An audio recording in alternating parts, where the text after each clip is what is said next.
is one of those students that is a teacher's dream, even before he goes on to great things down the road when you're all out.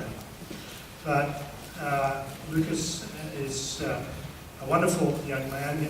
He's a new father as well. The minister talked about having twins and coping with her job. Well, Lucas, his wife gave birth just a few months ago, and he's nonetheless come through with shining colours. So I'm very pleased indeed to introduce this year's valedictorian, Lucas Price.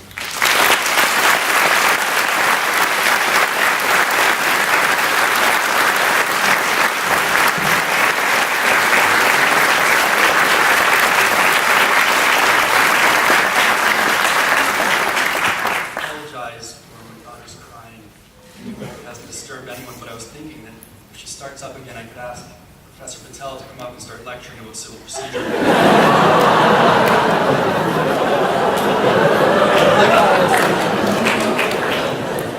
like to begin by thanking Dean Brown, Uscroft, and Edgar, the faculty, and all those who work so hard to make Western the wonderful law school that it is. Of course, I would like to thank my dear classmates for giving me the opportunity to address you all today. And lastly, I'd like to say a special thank you to Beryl Theobald, who's in charge of admissions at Western Law, for letting me into Western in the first place. Especially since I was rejected by every other law school in Ontario. Now, it goes without saying that Western would have been my top choice anyway. Given the lukewarm response that my applications received, I arrived at Western quite unsure of myself.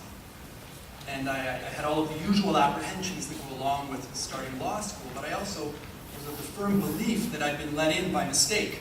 And the first few months were especially stress-provoking. I can remember sitting in class looking over the shoulders of my classmates to see if I'd highlighted the same passages in my textbooks that they had. And eventually I started just highlighting the entire page just to be safe. But before long, I realized that I wasn't alone. In fact, almost no one knew what was going on. And I refer, obviously, to the students. As it turned out, I wasn't the only one who thought that our first assignment, a case brief worth 5%, was going to determine the course of my entire legal career.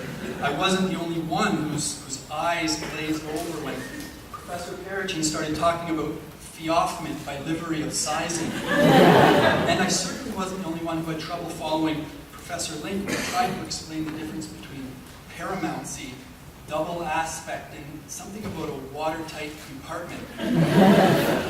You see, I mistakenly assumed that all of my classmates knew what was going on, and I based this assumption, in part, on the ease with which they took notes on our laptops during lectures.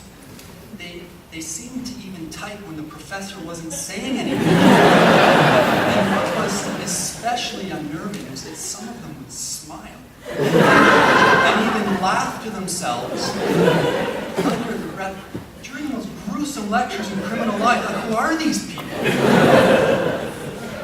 I was a little older than many of them, and then I learned about this thing called MSN. And I realized that everyone was just chatting to their friends, hoping someone out there actually understood and was going to share their notes with them after class, which is usually where Una came in. Yet eventually we all began to figure it out, and it showed. For example, we learned that the answer to most questions was, it depends. This worked well in most classes. Lucas, is there a duty to rescue at common law? Well, Professor Myers, it depends. It didn't work so well at home. Lucas, how do I look in this outfit that I'm wearing?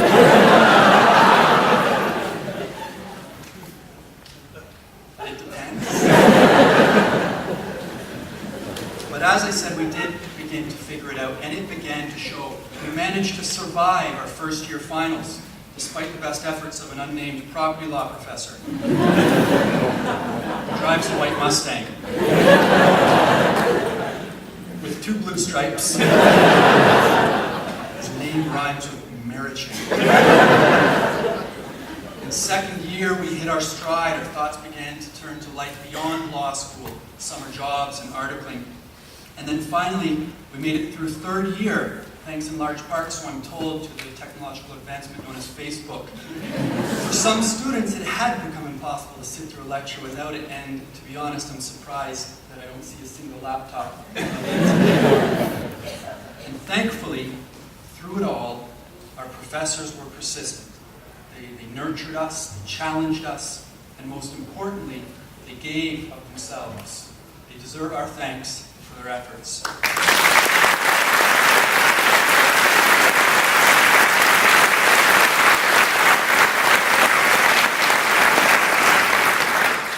Along the way, there were many highlights, many impressive achievements. Kate Finley and Pat Rogers in first year rising to international stardom, notorious negotiation competition. Rasha, Setu, and Jen Reed moving from the Arnott Cup to compete in the Sapinka in Ottawa. We hosted the most successful law games to date, and our hockey team's quest for the Airden Burles Cup a few months ago helped ensure that at least one of hockey's great cups remained in Canada this year. One of the more memorable highlights for me came about somewhat unexpectedly. My dad had come to the law school to join me listening to a guest speaker, and I was supposed to meet him in chambers, but was running a little bit late. While he was waiting for me, he decided to get a coffee.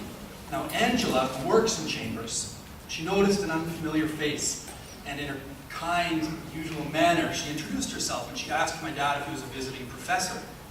He said no, he's there to meet his son, who's a student. And so she asked him who his son was, and he said, my son's name is Lucas. And Angela said, oh, Lucas, he's my son. A little confused, obviously. My dad was taken aback, and Angela explained that all of us at Western are children. And then she went on to tell my dad that he had a kind son. And so a few moments later, when I met my dad in the foyer, he shared this encounter with me. And then before we went upstairs, I took a moment to show him a trophy in the trophy case that Jesse Langdon and I had won together. And then we continued upstairs. A few days later, I received a brief email from my dad, and he wrote, Lucas, it made me very proud to hear Angela compliment you the way that she did. More proud than for any trophy or academic award that you could ever receive.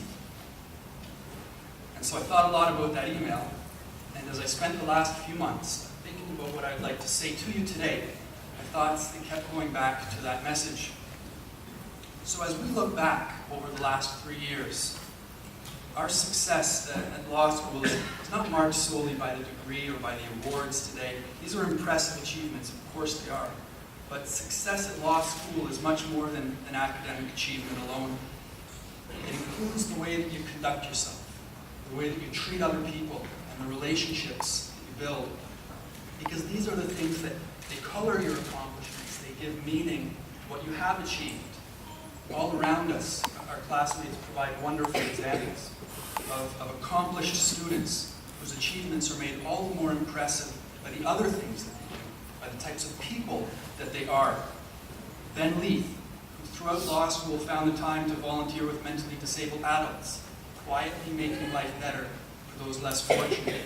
The Law Games Committee, including Andrew Nisker, Phil Kuka, and Pat Rogers, who gave significantly of themselves in order to provide a better law school experience for their classmates.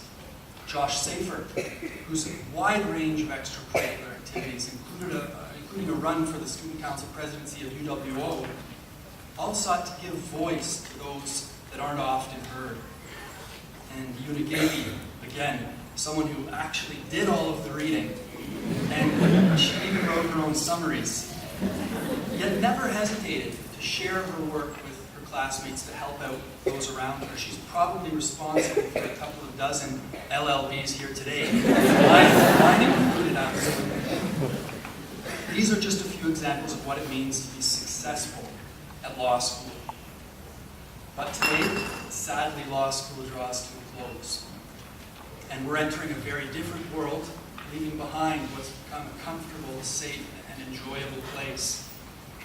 Personally, I would love to stay, and I almost had to, thanks to Professor Patel's Pro exam.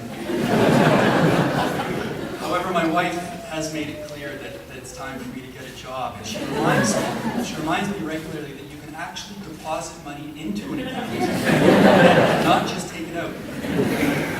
But I would love to stay, because just like when I entered law school, I'm nervous about what lies ahead. I'm anxious about articling and entering practice. And like my admission to UWO, I think that I might have been hired by mistake. But I've come to believe that success in the legal profession is going to be just like success at law school, or success anywhere else, for that matter. It won't be defined solely by the most rapid rise to partner, the big case, the big salary, or the fancy car, which for me is going to be a minivan. All of these are worthy goals. They're worth striving for, but they don't make us successful in and of themselves. Instead, I believe that success is achieved in a far less dramatic manner. Making partner, but still making your son's soccer game. Treating your colleagues as well as your adversaries with respect. And building strong relationships with those around you. From the managing partner to the cashier at the coffee shop. Put simply, success is being a good person. And I've come to know a class full of such people, and I wish you all the success that your lives will bring. Thank you.